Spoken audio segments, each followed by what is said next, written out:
Hello, good morning everyone. Good Good morning, morning, sir. sir. Good morning, sir. Okay, last topic जो discuss किया था shift operations, उसमें किस किस को डाउट है या एक बार फिर से उसके एग्जांपल्स की एक्सरसाइज करनी है?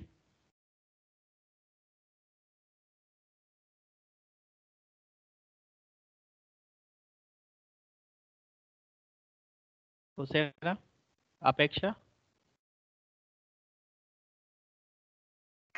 Sir Yes, one sir. Time example करना है। एग्जांपल्स और कर लेते हैं ना।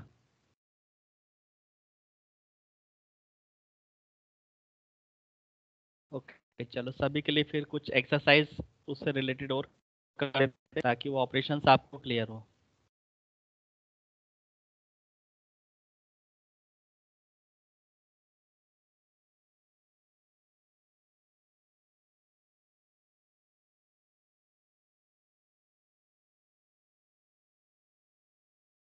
सो shift micro operations broadly divided होते हैं तीन कैटेगरी में: लॉजिकल, सर्कुलर एंड अर्थमेटिक।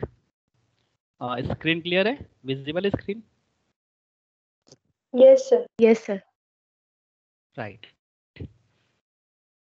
तो शिफ्ट माइक्रो ऑपरेशंस के तीन ब्रॉडली कैटेगरी है: logical shift operations, circular shift operations and arithmetic shift operations. सबसे पहला क्वेश्चन तो ये बनता है कि हम शिफ्ट माइक्रो ऑपरेशंस परफॉर्म क्यों करते हैं या इसकी रिक्वायरमेंट क्या है। तो shift micro operations used for serial transfer of data. Now second question ये बनता है कि सीरियल डेटा ट्रांसफर क्या है। सीरियल डेटा ट्रांसफर को आप इस तरह से समझो कि किसी भी प्रोग्राम के एग्जीक्यूशन में सीपीयू को जब डेटा को एग्जीक्यूट करना होता है तो डेटा को सबसे पहले रजिस्टर में आना जरूरी होगा। For example,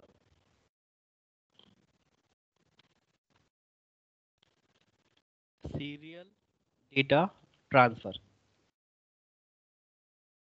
as per the name suggest, serial data transfer means bit wise data को हमें रजिस्टर में एंटर करना होगा। सो लेट्स सपोज हमारे पास पहले हम कुछ बाइनरी डेटा ले लेते हैं।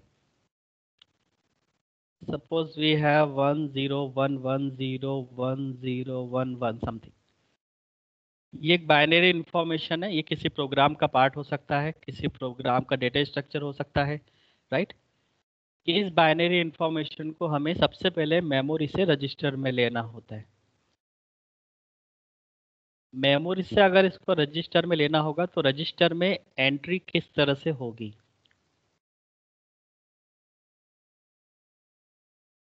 सबसे पहले हमें एक रजिस्टर बन, सपोज ये है वो सीपीयू का इंटरनल रजिस्टर में जब तक सीपीयू इस बाइनरी इंफॉर्मेशन को स्टोर नहीं करेगा तब तक वो अपना एग्जीक्यूशन स्टार्ट नहीं कर सकता। तो सबसे पहली रिक्वायरमेंट होती है we need to store that particular data into the register, क्योंकि एग्जीक्यूशन तो उसके बाद ही स्टार्ट होता है। सीपीयू डायरेक्टली प्राइमरी मेमोरी से डील नहीं कर सकता। अगर हम इसको प्राइमरी मेमोरी माने तो इस प्राइमरी मेमोरी में जो भी बाइनरी इंफॉर्मेशन है या जो भी प्रोग्राम पड़ा हुआ है,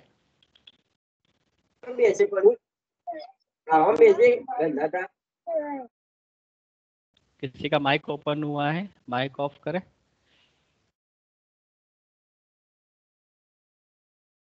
तो सीपीयू जो है डायरेक्टली प्राइमरी मेमोरी से डील नहीं कर सकता। यदि हम एक जो इम्पोर्टेंट कंपोनेंट है हमारे कंप्यूटर आर्किटेक्चर में, वो है सीपीयू।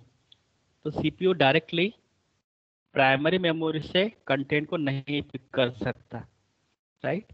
ये चीज़ पॉसिबल नहीं है। सीपीयू हमेशा यूज करता है अपने इंटरनल रजिस्टर। सीपीयू के पास अलग अलग साइज के कुछ इंटरनल रजिस्टर्स होते हैं। उन रजिस्टर में ही यूजर का डेटा जो कि प्राइमरी मेमोरी में स्टोर होता है उसे बाइनरी इंफॉर्मेशन में कन्वर्ट करते हुए एक स्पेसिफिक साइज का data, binary information specific size का डेटा, और वो साइज डिपेंड करती है रजिस्टर की साइज। अगर सीपीयू 16 बिट का रजिस्टर यूज कर रहा है तो मेमोरी से जो इन्फॉर्मेशन पिक होगी वो 16 बाइनरी बिट में हो, 16 बिट ही वहां से पिक होगी और वो रजिस्टर में स्टोर होगी। CPU internal register. सो ऐसे कई सारे मल्टीपल रजिस्टर्स है जिनका अलग अलग पर्पस होता है, जिसके अंदर इंफॉर्मेशन स्टोर होगी time to time based on situation. Arithmetic है तो एक्यूमुलेटर रजिस्टर यूज हो सकता है। अगर आपको स्टैक से रिलेटेड कोई ऑपरेशन परफॉर्म कर रहे हो तो स्टैक्स इंडेक्स रजिस्टर यूज हो सकता है। अगर कोई बेस एड्रेस आप स्टोर कर रहे हो तो बेस एड्रेस वाला रजिस्टर यूज हो सकता है। ऐसे सीपीयू के पास लॉट ऑफ कई सारे इंटरनल रजिस्टर्स जिनको वो टाइम टाइम यूज करता है अब इंफॉर्मेशन को स्टोर करने के लिए, एग्जीक्यूट करने के लिए। जैसे इंस्ट्रक्शन है तो इंस्ट्रक्शन रजिस्टर यूज होगा। सो पॉइंट ये है कि प्राइमरी मेमोरी में अगर कोई भी प्रोग्राम का डेटा पड़ा हुआ है, वहाँ पे उसका जो बाइनरी इंफॉर्मेशन है वो यदि वहाँ रखा हुआ है, तो वहाँ से हमें वन बाय वन इंस्ट्रक्शन को या डेटा को हमें रजिस्टर में लेना होता है। तो ये जो इंफॉर्मेशन है ये रजिस्टर में किस पैटर्न में लोड होगी, ये है हमारा पर्पस। क्योंकि सीपीयू डायरेक्टली प्राइमरी मेमोरी से प्रोग्राम को एग्जीक्यूट नहीं कर सकता। सो सीपीयू कैसे करता है, तो उसका आंसर है सीपीयू अपने इंटरनल रजिस्टर को यूज करके किसी भी बाइनरी इंफॉर्मेशन को एग्जीक्यूट कर सकता है, किसी भी डेटा को एग्जीक्यूट कर सकता है, फंक्शन को एग्जीक्यूट कर सकता है, इंस्ट्रक्शन को एग्जीक्यूट कर सकता है।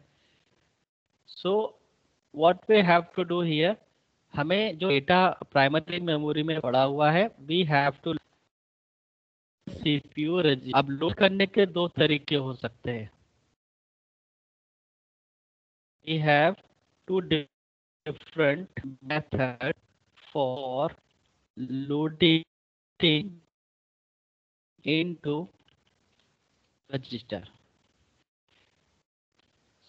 तो इस रजिस्टर में डेटा को लोड करने के दो तरीके हो सकते हैं।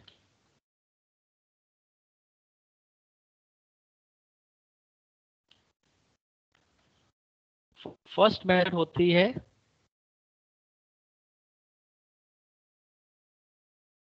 सीरियल लोडिंग और सेकंड होती है पैरेलल लोडिंग।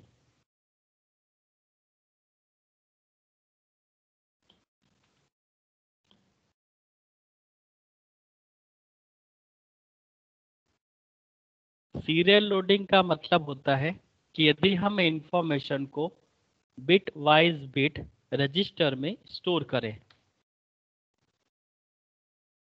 यहाँ पे हम सीरियल लोडिंग को भी एक स्टेटमेंट से डिफाइन कर देते हैं।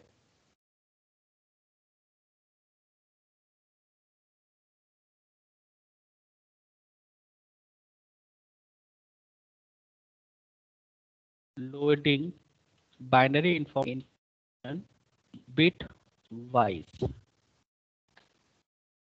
So one bit at a time यदि हम लोड करते हैं इस रजिस्टर के अंदर, तो वो कहलाता है सीरियल लोडिंग।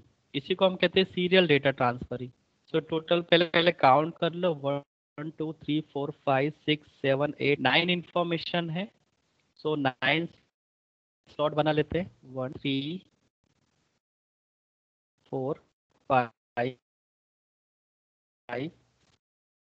अब स्लॉट में हमें इंफॉर्मेशन को स्टोर करना होगा। एक क्लॉक पल्स पर एक ही बाइनरी इंफॉर्मेशन रजिस्टर में स्टोर होगी, ये आपको ध्यान रखना है। सीरियल लोडिंग करते समय या सीरियल डेटा ट्रांसफर करते समय जितनी भी साइज का डेटा है, एक बाइनरी इंफॉर्मेशन को रजिस्टर की एक शेल में एंटर करने के लिए एक ही क्लॉक पल्स लगती है। इसे हम कहते हैं शेल। बाइनरी इंफॉर्मेशन को जो स्टोर करता है वो होती है शेल।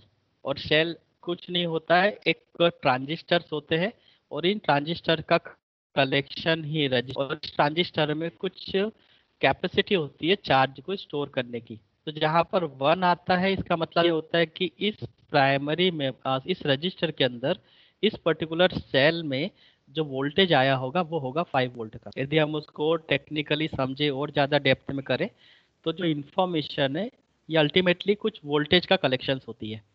यदि हमें 1 मिलता है दैट मीन्स 5 वोल्ट यहाँ पर स्टोर होगा, और अगर हमें 0 मिलता है तो यहाँ पर 0 वोल्ट अवेलेबल होगा। सो रजिस्टर के अंदर कई सारे ट्रांजिस्टर का कलेक्शन होता है, जितनी शेल्स होती है उतने ही ट्रांजिस्टर से मिलकर वो रजिस्टर बना होगा। और ट्रांजिस्टर का एक सैचुरेशन पॉइंट होता है, ट्रांजिस्टर कितना वोल्ट ऑक्युपाई करता है, कितना चार्ज को वो स्टोर कर सकता है। सो उसका मैक्सिमम होता है 5 वोल्ट। सो ट्रांजिस्टर या तो पूरा 5 वोल्ट वहाँ पे स्टोर कर लेगा, या तो वो 0 वोल्ट स्टोर करेगा। तो जहाँ जहाँ 1 यहाँ पे स्टोर होता चला जाएगा, वहाँ वहाँ पर 5 वोल्ट स्टोर होगा। और इस वोल्टेज के मेजरमेंट से ही इंफॉर्मेशन एज्यूम की जाती है कि वहाँ पर 1 है या 0 है। राइट, क्योंकि अल्टीमेटली है तो इलेक्ट्रॉनिक डिवाइस। हम भले ही बोले कि कंप्यूटर डिजिटल मशीन है, वो बाइनरी इंफॉर्मेशन पे काम करता है, that is good. But technically देखा जाए तो वो बाइनरी इंफॉर्मेशन का भी जो रिप्रेजेंटेशन है वो वोल्टेज और करंट के फॉर्मेट में ही रहेगा। क्योंकि प्रोसेसिंग भले डिजिटल वे में हो रही हो, बट अल्टीमेटली एनालॉग सिग्नल ही अंदर जनरेट हो रहा है। आप पावर ऑन करते हो तब जाकर रैम एक्टिवेट होती है, उसके अंदर बाइनरी इंफॉर्मेशन विजिबल होती है। जैसे अभी आपके सामने ये पेंट एप्लीकेशन में आपको डेटा दिखाई दे रहा है। अगर पावर कट ऑफ हो जाए तो ये इंफॉर्मेशन यहाँ पे नहीं दिखेगी। तो कहीं ना कहीं हम चार्ज पे ही बात करते हैं, वोल्टेज पर ही बात करते हैं।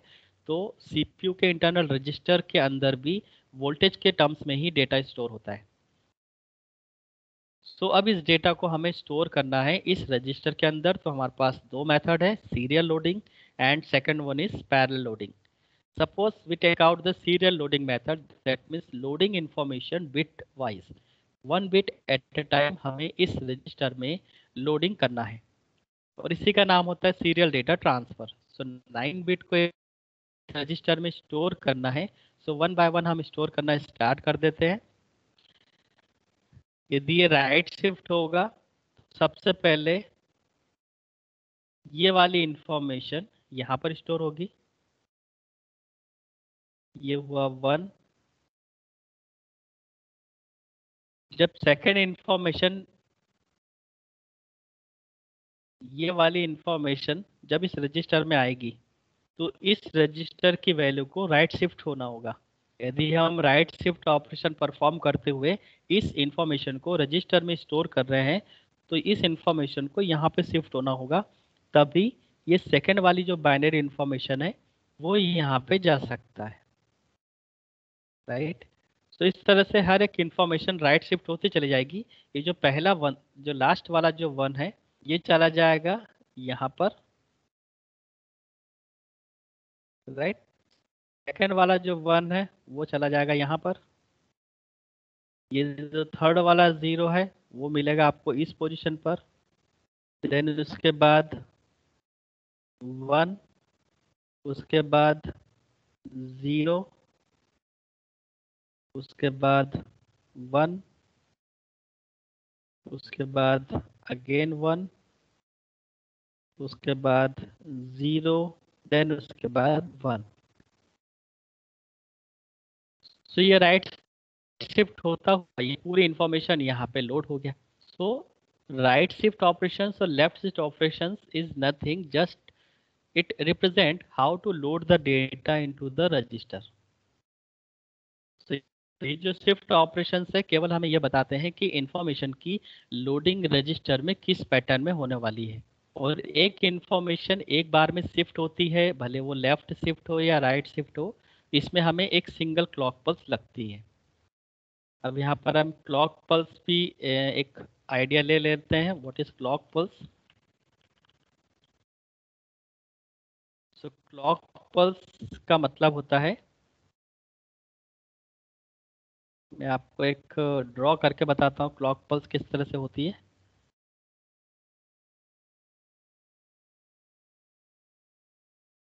इस तरह से क्लॉक पल्स की एक फॉलिंग एज होगी और एक राइजिंग एज होगी।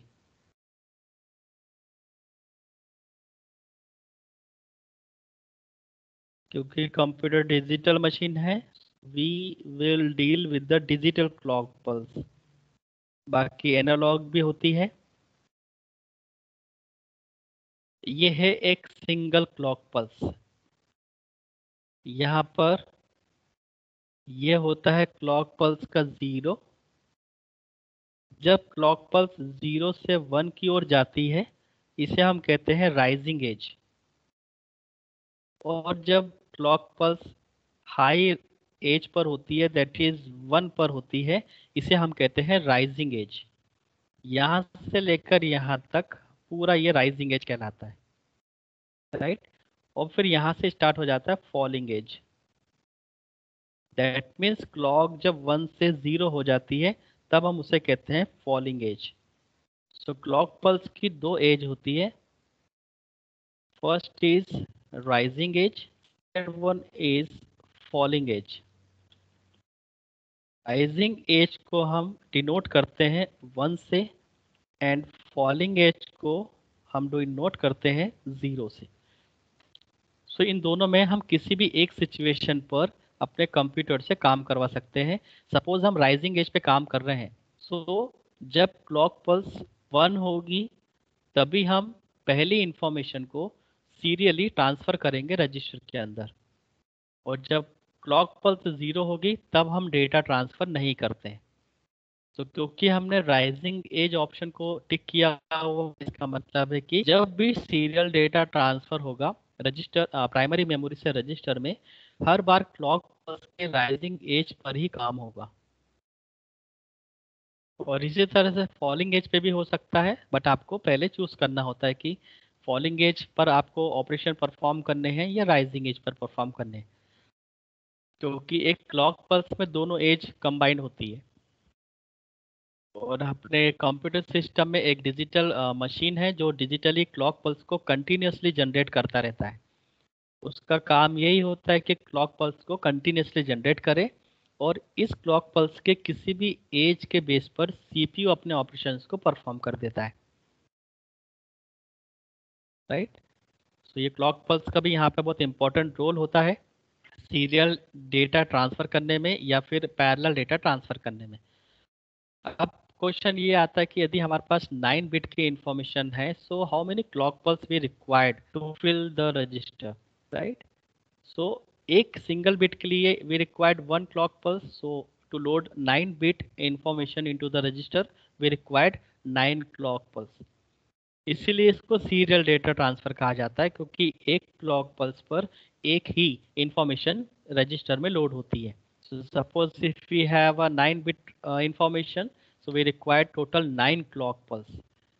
और इसी से काउंटिंग भी होती है, किसी से इंस्ट्रक्शन का एग्जीक्यूशन टाइम भी डिनोट होता है कि कोई भी इंस्ट्रक्शन को एग्जीक्यूट करने में कितना टाइम लगा, आपके सी के प्रोग्राम को एग्जीक्यूट करने में कितना समय लगा, ये सब क्लॉक पल्स से ही जनरेट होता है। इसी से काउंटिंग होती है कि कितना समय वो लेगा, कितनी क्लॉक पल्स लेगा। और यहीं पर यदि हम पैरेलल लोडिंग समझें, ये तो था सीरियल लोडिंग। अब यदि हम पैरेलल लोडिंग देखें,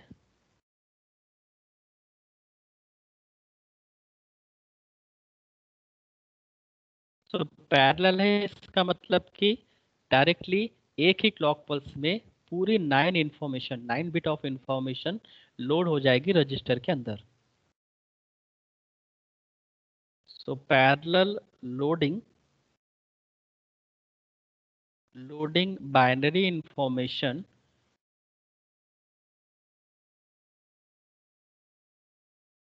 इन 1 क्लॉक पल्स। एक ही क्लॉक पल्स में पूरी इंफॉर्मेशन लोड हो जाती है, तो इसको हम कहते हैं पैरेलल लोडिंग।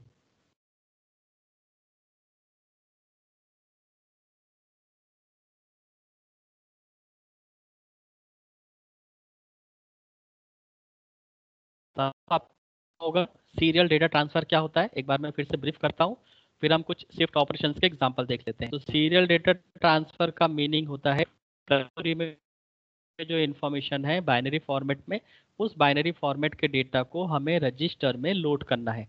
रजिस्टर में लोड करने की दो अलग अलग मेथड है, एक है सीरियल लोडिंग और एक है पैरेलल लोडिंग। सीरियल लोडिंग में हम एक इंफॉर्मेशन को एक क्लॉक पल्स के बेस पर सीपीयू के रजिस्टर में स्टोर करते हैं, और पैरेलल लोडिंग में पूरी इंफॉर्मेशन एक ही क्लॉक पल्स में लोड हो जाती है पैरेलली, राइट। ऐसा ऐसा हमें है कि सीपीयू डायरेक्टली प्राइमरी मेमोरी से इंस्ट्रक्शन को एग्जीक्यूट नहीं कर सकता। सीपीयू डायरेक्टली पहले मेमोरी से डेटा को सीपीयू इंटरनल रजिस्टर में स्टोर करेगा, देन उसका एग्जीक्यूशन स्टार्ट होगा। तो ये था अभी तक का डिटेल। अब हम देख लेते हैं ऑपरेशंस।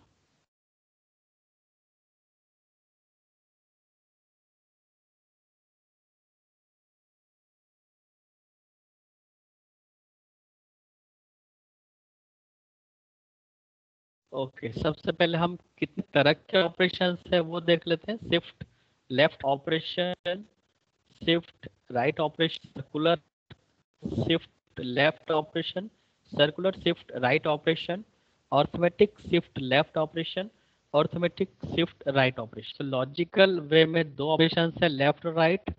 सर्कुलर वाले दो ऑपरेशंस है, लेफ्ट और राइट। और अर्थमेटिक काइंड ऑफ ऑपरेशंस है, लेफ्ट एंड राइट। इनके असेंबली के जो नोटेशंस है कि इनके सिंबल किस तरह से होंगे, अगर हमें मेमोरी से रजिस्टर में लेफ्ट शिफ्ट ऑपरेशन परफॉर्म करना है, so how we can denote by using assembly instruction, assembly language code, right. तो उसके लिए कुछ सिंबॉलिक रिप्रेजेंटेशंस है।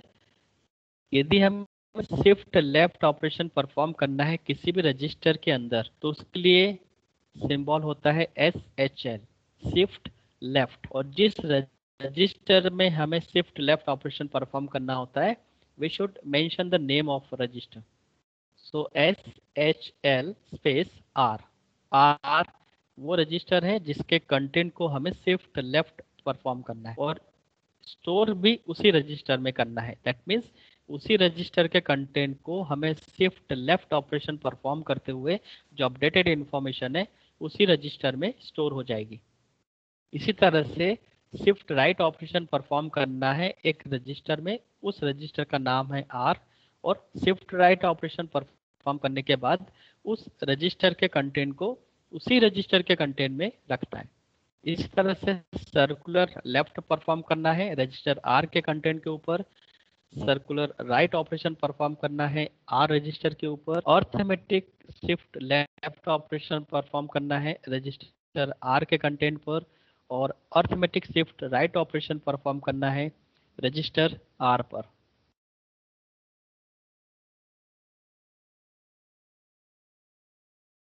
तो ये है, इसी से हमें पता चल रहा है कि हमें किस रजिस्टर पर कौन सा ऑपरेशन परफॉर्म करना है। नाउ लॉजिकल शिफ्ट में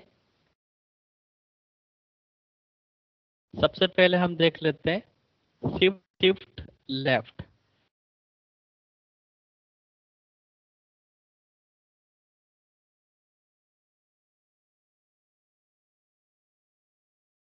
इसे हम यहाँ पे पहले कर लेते हैं। शिफ्ट माइक्रो ऑपरेशंस की रिक्वायरमेंट क्यों है?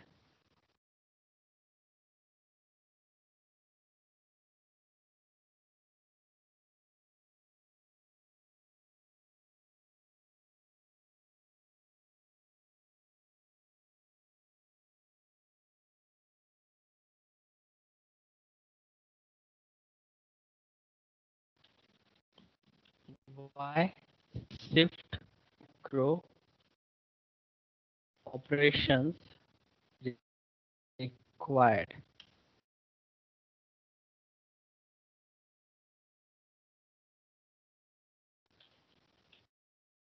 Could not able to execute data or instructions directly memory. It has to store data or instruction in their own internal registers. So for in order to load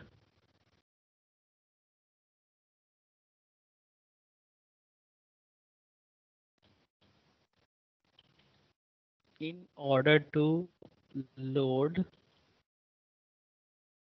binary information memory to register, we have two different methods.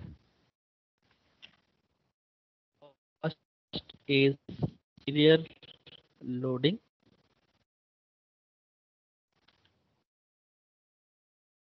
In order to perform serial loading,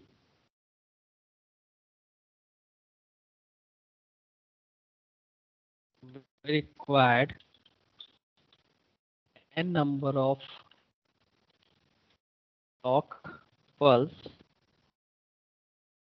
For example, if we have 16 bit of information,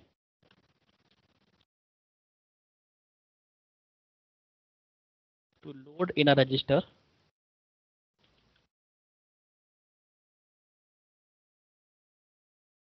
we have required 16 clock pulse.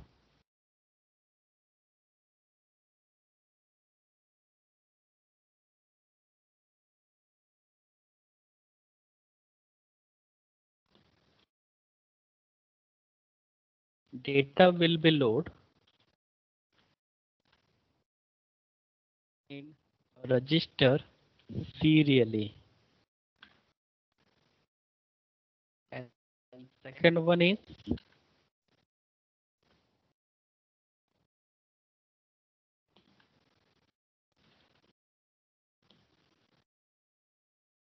parallel loading. In order to perform parallel loading, we required only one clock pulse to load n number of bits in register. For example, if we have 16 bit of information,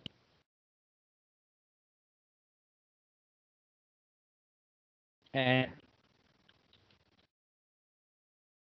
load,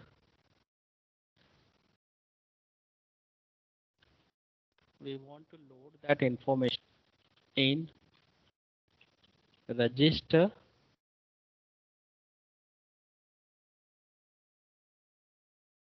we required only one clock pulse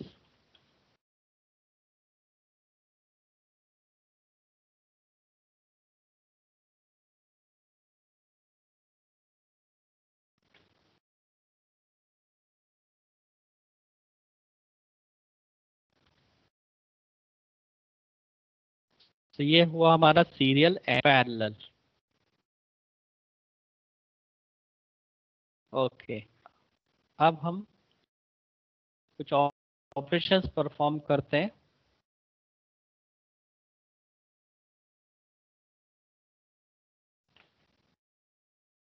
first we will look shift left operation. का notation होता है SHL, shift left operation. सबसे पहले हम वो information लेते हैं जिसको हमें शिफ्ट लेफ्ट करना है.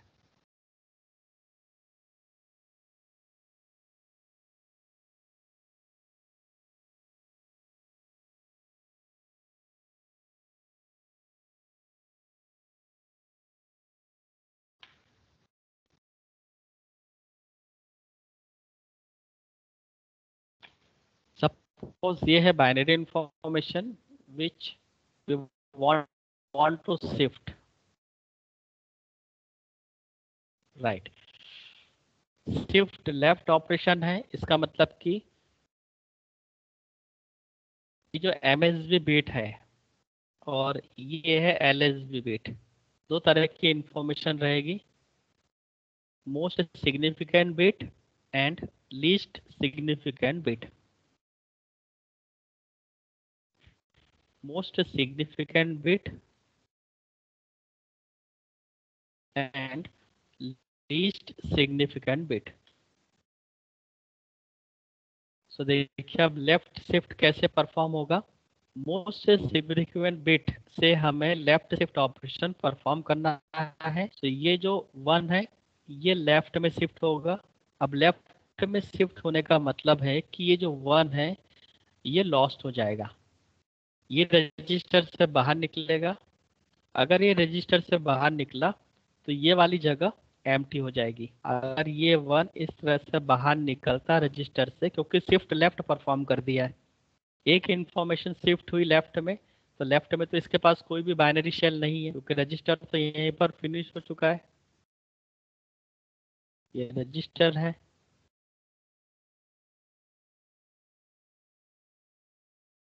अभी मैंने रजिस्टर का साइज रेंडमली लिया है, बाकी रजिस्टर साइज भी स्पेसिफिक होते हैं। ओके, 8 बिट है, 16 बिट है, 32 बिट है, 64 बिट है, इस तरह से रजिस्टर की साइज होती है। फिलहाल फॉर इजी अंडरस्टैंडिंग हमने एक रेंडमली रजिस्टर का साइज लिया हुआ है। तो मोस्ट सिग्निफिकेंट बिट वाली जो इंफॉर्मेशन है इसको हमने लेफ्ट शिफ्ट किया, तो ये इंफॉर्मेशन यहाँ से खाली हो गई, तो ये शेल यहाँ से एम्प्टी हो चुकी है। उसके बाद ये जो इंफॉर्मेशन है ये इसकी पोजीशन लेगा, तो ये वाला जो 0 है वो यहाँ पर आएगा। अब जब ये 0 लेफ्ट में शिफ्ट हुआ तो ये वाली पोजीशन हट जाएगी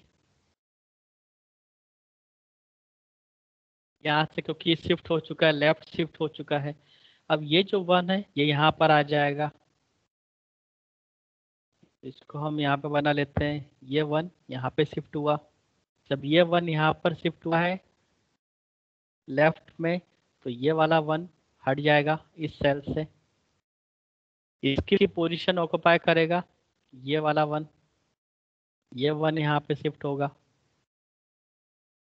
तो ये 1 यहाँ पर आया। जब ये 1 यहाँ पर आ चुका है तो ये शिफ्ट मतलब ये एम्प्टी हो जाएगा। तो इस तरह से सभी बाइनरी इंफॉर्मेशन इस तरह से शिफ्ट होती चली जाएगी। ये यहाँ पर आ जाएगा, ये 0 इसकी पोजीशन ले लेगा, ये 0 इसकी पोजीशन ले लेगा, ये 1 इसकी पोजीशन ले लेगा, ये वाला 1 इसकी पोजीशन लेगा, और ये 0 इसकी पोजीशन ले लेगा,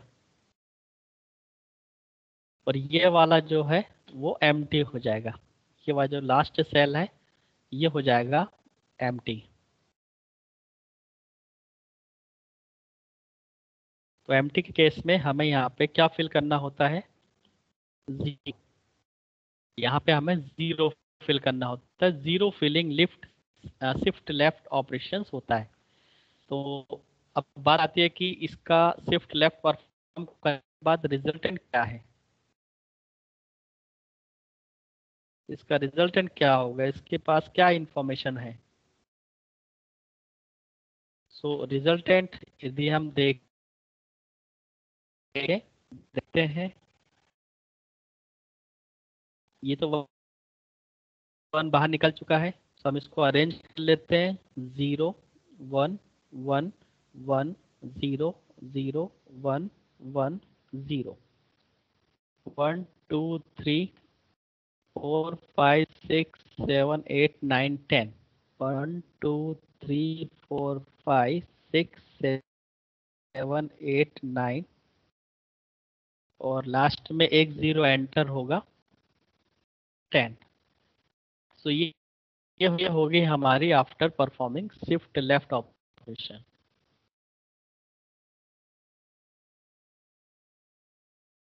after shift left operation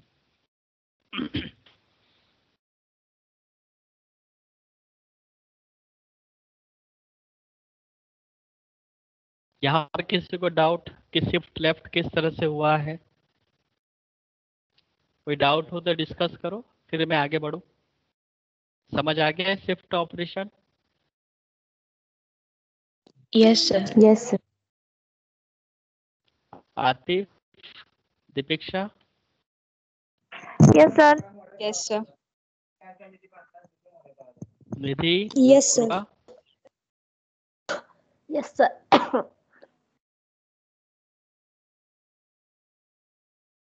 okay. अब इसी तरह से यदि हमें राइट शिफ्ट परफॉर्म करना है,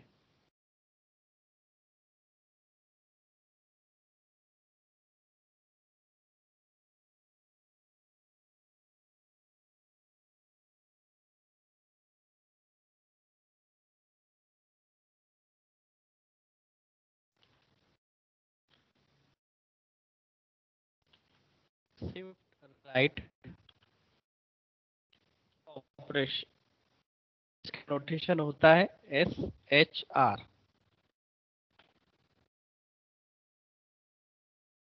यदि हम इसको असेंबली में इंस्ट्रक्शन लिखें कि सपोज हमारे पास कोई R1 रजिस्टर है, इस R1 रजिस्टर में हमें शिफ्ट राइट ऑपरेशन परफॉर्म करना है, जिसमें जिसका कंटेंट हमें शिफ्ट राइट ऑपरेशन परफॉर्म करना है, वो रजिस्टर का नाम है R2। तो सबसे पहले हम एक R2 रजिस्टर तैयार करते हैं। ये है R2 रजिस्टर, जिसका कंटेंट है, सपोज 8 बिट का हम कंटेंट लेते हैं 1 0 0 0 1 1 1 1। ये है R2 रजिस्टर की value, right, content of R2 register. Now we want to shift right, और उसको लोड करना चाहते हैं रजिस्टर R1 में। तो सबसे पहले हम उसको एक ऑर्गेनाइज वे में लिख लेते हैं।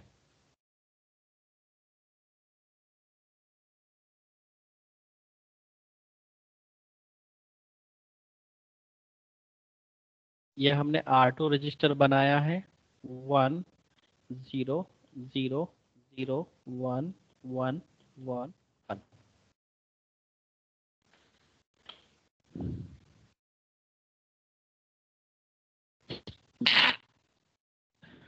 Sorry, shift write operation perform करना है। फिर से हमें देखना होगा कि मोस्ट सिग्निफिकेंट बिट और लीस्ट सिग्निफिकेंट बिट पर क्या इफेक्ट आने वाला है। तो ये है most significant bit and that is least significant bit. Right shift perform करना है तो राइट से शिफ्ट होना स्टार्ट होगा। That means least significant bit की जो इंफॉर्मेशन है, ये रजिस्टर से बाहर जाएगी।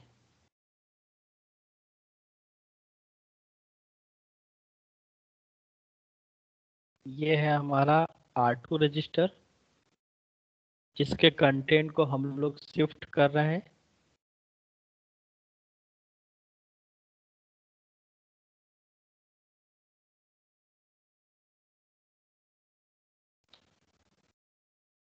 राइट, R2 रजिस्टर में हमें शिफ्ट राइट ऑपरेशन परफॉर्म करना है, तो राइट वाली बिट जो लीस्ट सिग्निफिकेंट बिट होती है, उसको हमें राइट शिफ्ट करना है। जब ये 1 यहाँ पर आएगा,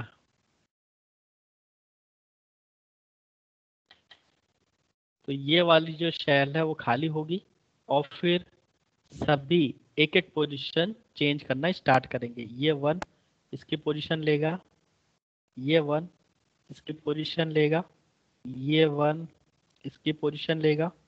इसी तरह से सभी बाइनरी इंफॉर्मेशन राइट में 1 बाय 1 शिफ्ट हो जाएगी, और सब अपने एक आगे की पोजीशन ऑक्युपाई करना स्टार्ट करेंगे। तो ये वाली पोजीशन एम्प्टी हो जाएगी, ये वाली जो पोजीशन होगी वो एम्प्टी होगी।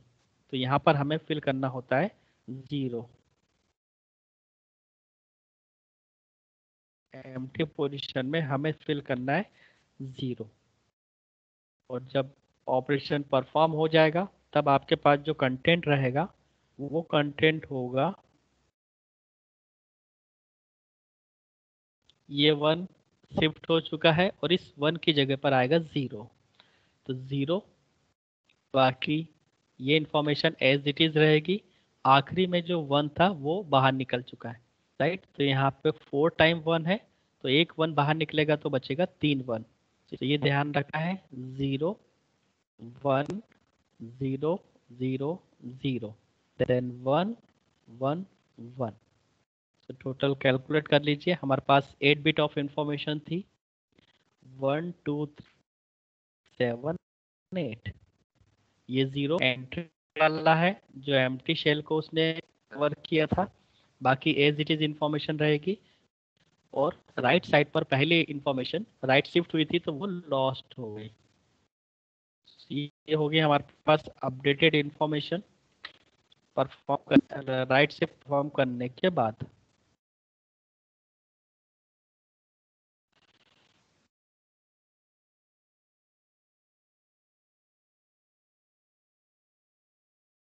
After performing right shift,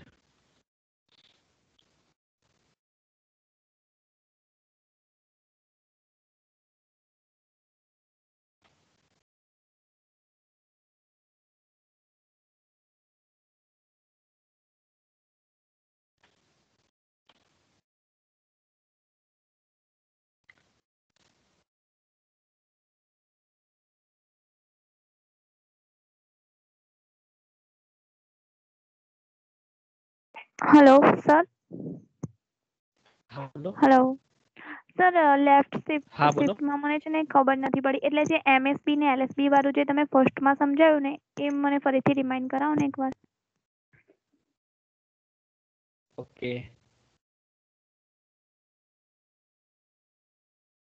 shift left में पहली बिट जो होती है जहां से स्टार्टिंग होती है, रजिस्टर जहां से स्टार्ट होता है उस एड्रेस की जो वैल्यू है उसको मोस्ट रजिस्टर की सबसे पहली वैल्यू कहलाती है मोस्ट सिग्निफिकेंट, और रजिस्टर में लास्ट वैल्यू जाती है लीस्ट सिग्निफिकेंट बिट, राइट। और यदि हमें शिफ्ट लेफ्ट ऑपरेशन परफॉर्म करना है तो मोस्ट सिग्निफिकेंट बिट की पोजीशन पर जो बिट होगी वो लॉस्ट होती है, क्योंकि वो अगर लेफ्ट शिफ्ट होगी तो वो लॉस्ट हो जाएगी, क्योंकि वो रजिस्टर में नहीं रहेगी, वो तो शिफ्ट हो चुकी है। तो शिफ्ट लेफ्ट ऑपरेशन में एमएसबी बिट लॉस होती है, शिफ्ट राइट ऑपरेशन में एलएसबी बिट लॉस होती है।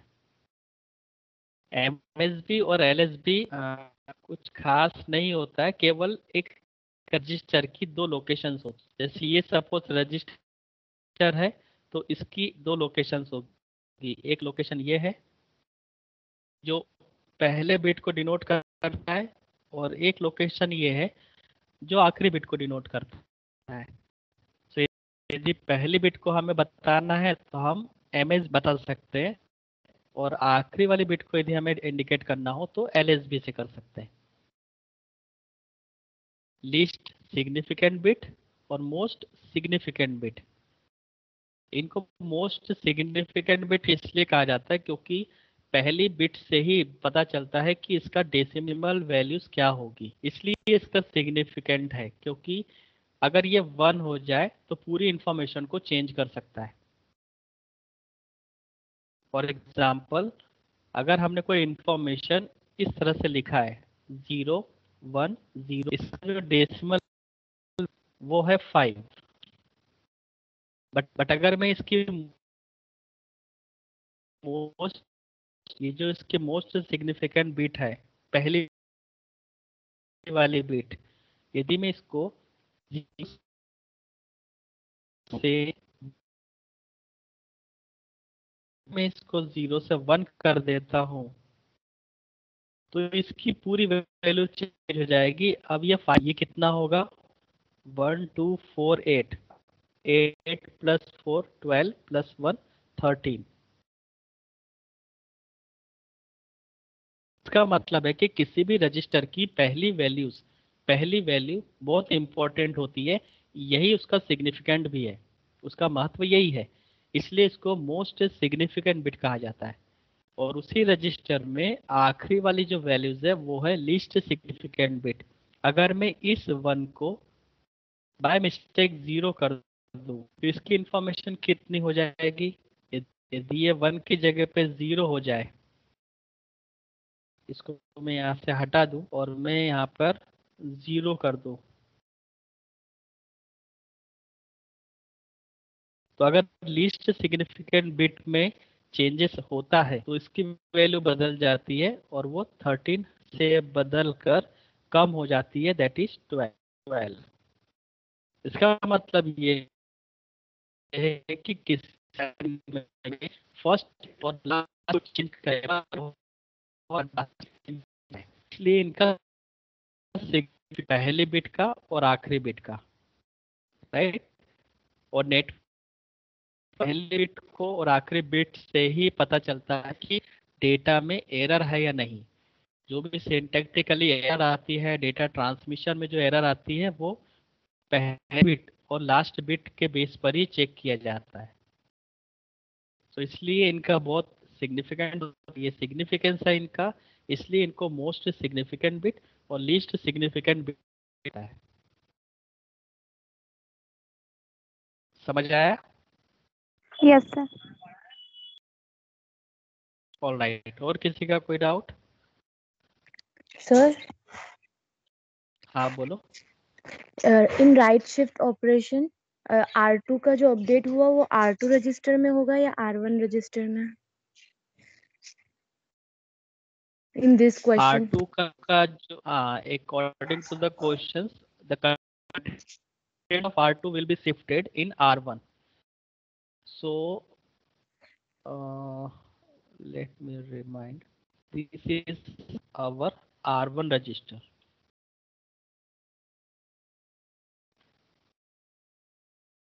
Now getting it? Yes sir. R2 register का जो कंटेंट है 1000 4 टाइम 1, ये पहले R2 रजिस्टर में था। इसके ऊपर हमने शिफ्ट राइट ऑपरेशन परफॉर्म किया। शिफ्ट राइट ऑपरेशन परफॉर्म करने के बाद जो भी अपडेटेड इंफॉर्मेशन हमारे पास आई है वो ट्रांसफर हो जाए, तो ये कंटेंट हो जाएगा अब R1 रजिस्टर का।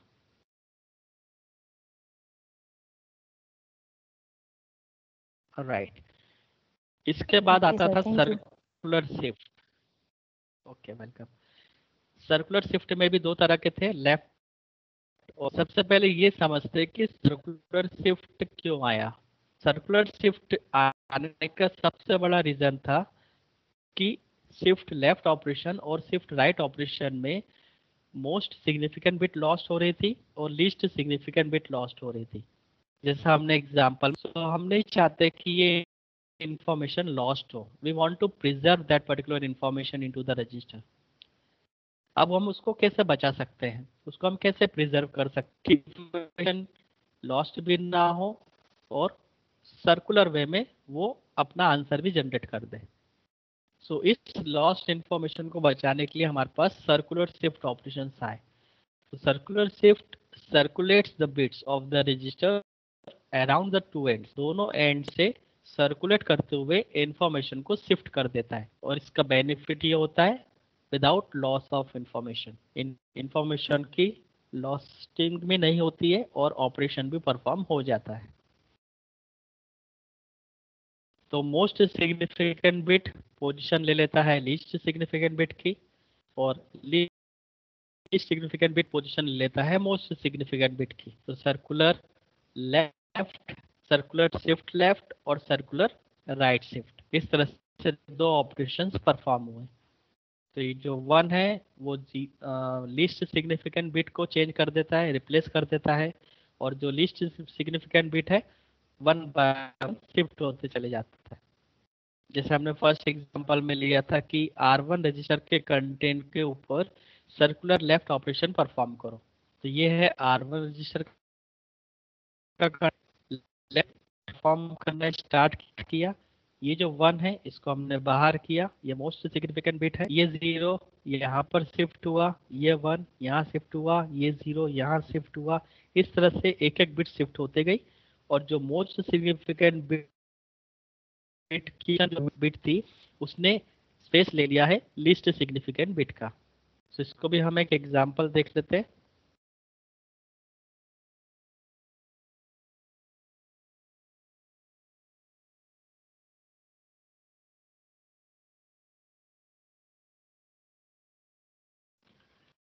सर्क्यूलर लेफ्ट शिफ्ट, जिसका नोटेशन होता है सर्कुलर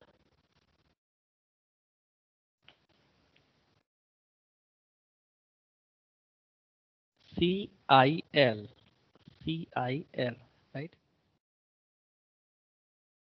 फाइंड हम किस तरह से करना चाहते हैं। फॉर एग्जांपल हम R1 रजिस्टर में सर्कुलर शिफ्ट वाले ऑपरेशंस को परफॉर्म करने के बाद स्टोर करना चाहते हैं, और circular CIL circular left shift करना चाहते हैं हम R2 रजिस्टर के कंटेंट को। सो R2 रजिस्टर हम सबसे पहले बना लेते हैं, उसकी इंफॉर्मेशन सेट कर लेते हैं। Let's suppose this is the information of R2 register. फिलहाल 4 बिट रजिस्टर ही लेते हैं ताकि आप अच्छे से बेसिक समझ पाओ। ये है हमारे पास 4 बिट ऑफ इंफॉर्मेशन।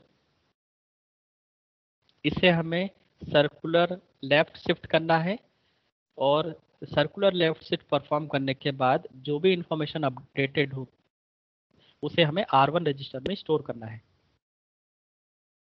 सबसे पहले हम सर्कुलर करते इसको। सर्कुलर लेफ्ट शिफ्ट है, ये जो मोस्ट सिग्निफिकेंट ये बाहर निकलेगी, ये 0 इसकी पोजीशन लेगा, ये 0 इसकी पोजीशन लेगा, ये 1 अपने आगे वाले बिट की पोजीशन लेगा, और ये शेल खाली होगी। लीस्ट सिग्निफिकेंट बिट ये है, लीस्ट सिग्निफिकेंट बिट पोजीशन, और ये जो 1 है मोस्ट सिग्निफिकेंट बिट किसको लेगा, LSB को। तो ये इस तरह से सर्कुलर लेफ्ट हो जाए, और सर्कुलर लेफ्ट परफॉर्म होने के बाद जो रिजल्टेंट हमारे पास आएगा वो क्या होगा। ये 0 शिफ्ट हो चुका है तो पहली इंफॉर्मेशन 0 होगी, दूसरी इंफॉर्मेशन भी 0 होगी, तीसरी इंफॉर्मेशन 1 होगी, फोर्थ इंफॉर्मेशन जो LSB की पोजीशन थी वो ले चुका है MSB, और MSB हमारे पास था 1। तो ये हो गया हमारे पास resultant after performing circular right shift. और ये है हमारे पास कंटेंट किसका, इसको हमें ट्रांसफर करना है R1 में। तो इसको हम इस तरह से बता सकते हैं, that is content of R1 register.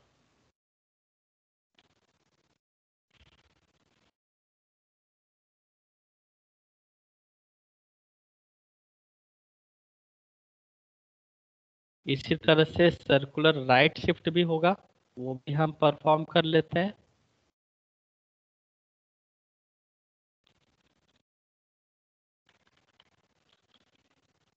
Circular right shift, इसका नोटेशन होगा सर्कुलर CIR राइट शिफ्ट। इसका भी हम एक असेंबली का कोड लिख लेते हैं। क्या करना चाहते हैं हम, सपोज हम R2 रजिस्टर में किसी right shift circular right shift वाले ऑपरेशंस के रिजल्ट को स्टोर करना चाहते हैं। CIR हम रजिस्टर R1 के कंटेंट में सर्कुलर राइट ऑपरेशन परफॉर्म करना चाहते हैं। सबसे पहले हम R1 रजिस्टर को तैयार कर लेते हैं। R1 रजिस्टर का जो कंटेंट है हमारे पास, let suppose 0 0 1 1।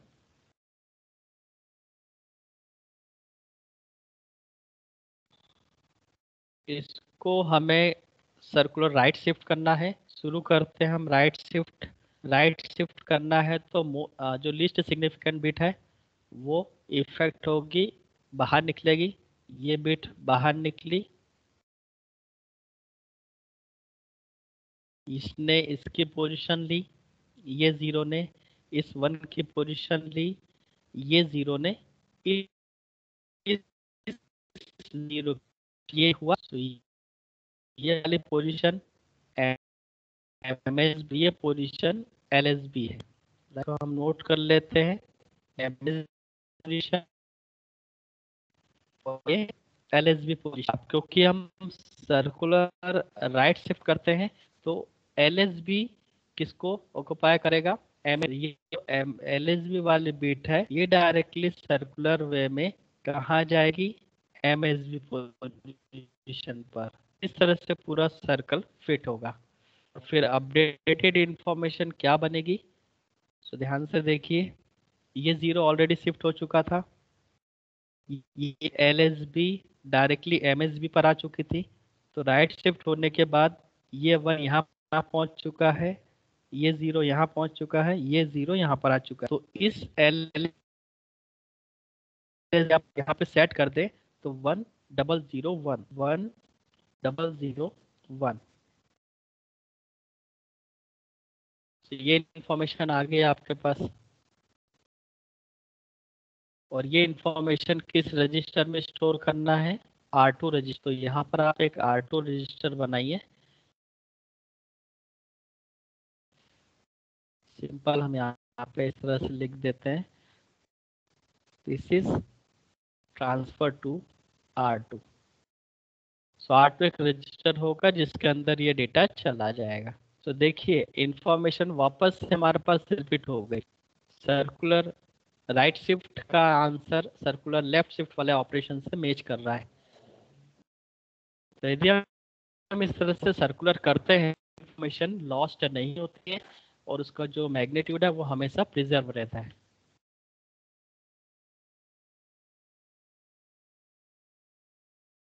This is about circular left and circular right. Next lecture में हम लोग डिस्कस करेंगे अर्थमेटिक शिफ्ट ऑपरेशंस।